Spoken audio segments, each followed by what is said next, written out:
Hi everyone, I'm going to go over 3 simple things that you can do to your image after you bring it into Photoshop. So the first thing that we're going to do is take our image and turn it into black and white. There's a couple ways to do that. You could simply remove the color information altogether. If you go to Image, Mode, and scroll over to Grayscale, that'll take out the color information, but that leaves me with a very flat image, and in particular the red scarf blends with the green grass and it doesn't really look very dynamic to me. So I really recommend that people use a different avenue for that. Go to Image, Adjustments, scroll down to Black and White. Again, that's Image, Adjustment, Black and White. And then we have a pop-up window, and all the color information from your image is still in the image, so it's not just simply removing it. And what the advantage to that is, it allows you to go in and you can slide those individual color layers, and we can see a huge difference here. And it gives you just a lot of options. So that red scarf can become very light, or we can scroll it down and it can become black and really indistinguishable from the black cloth that the model's wearing here. And the rest of the image is untouched because there's no other red. And that's where this really works best, is when you have a color that pops really well. So when I slide yellow, I'm seeing something a little bit different because we have yellow in the mask, and there's also yellow that's reading in the grass. So when I slide that back and forth, it's affecting a lot of the image, not just part of it. But the red, as you will notice, the red of the scarf is not being affected. So it's just working with those particular channels. And you can go through and see how that affects. So now with blue, I'm getting some of the black is reflecting blue from the sky. And you can go through and figure out what works best for your individual image. But really makes a big difference with the red here. So that one's a great one to do. Okay. Another thing that you could do is to replace a color.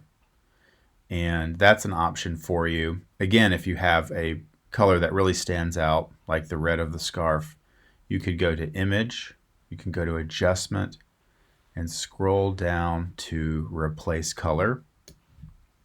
A window will pop up, and how this works is you can then go into the image and you have an eyedropper icon, if you can see that there moving around.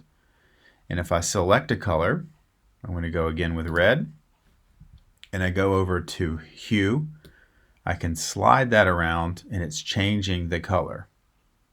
Now, one of the things that you'll notice is that I only grabbed 1 pixel of red, but there's actually a lot of red varieties within the scarf.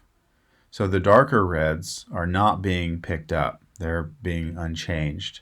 So you get sort of an unnatural looking image that's not really ideal if you're going for photorealism. So what I'm going to do is I'm going to go in with my eyedropper tool. I'm going to hold Shift down on the keyboard, and I'm going to click around the reds. And I'm actually now, if you can see the little plus icon on my eyedropper, you can see that I'm grabbing multiple reds, a lot of different reds, and we should see a better difference here, both the light and the dark areas. Now I'm going into hue again, and I'm sliding it, and oh, that looks so much better. So now that red, we've grabbed all the varieties of the red scale, and in a very easy way, we can take that red scarf, slide it around. Some colors are going to work better than others, or look more natural, I should say. So if we go into the greens, it starts to look unnatural, but it's really amazing how nicely these colors can shift into other ones. So the purples, the magentas look really, really strong. So that's an option for you for your image when you bring that in. Let's go ahead and I like that rich purple. Let's go ahead and do that.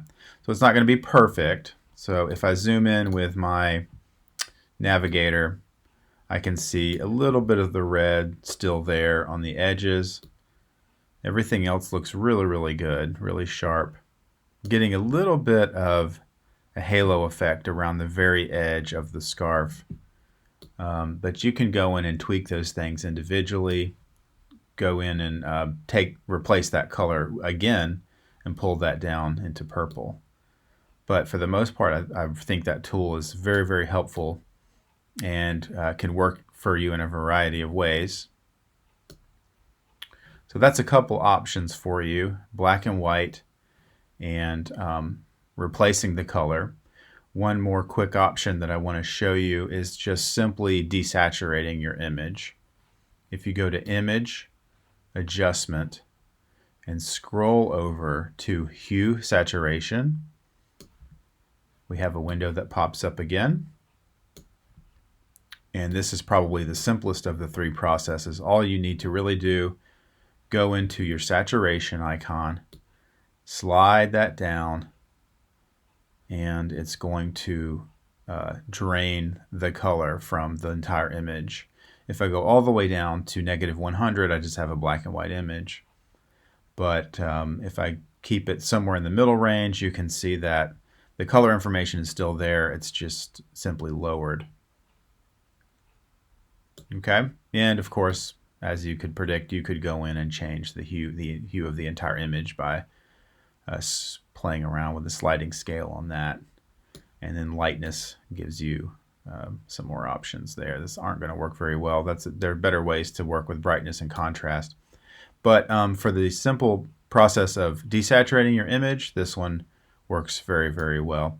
So that's 3 things to think about.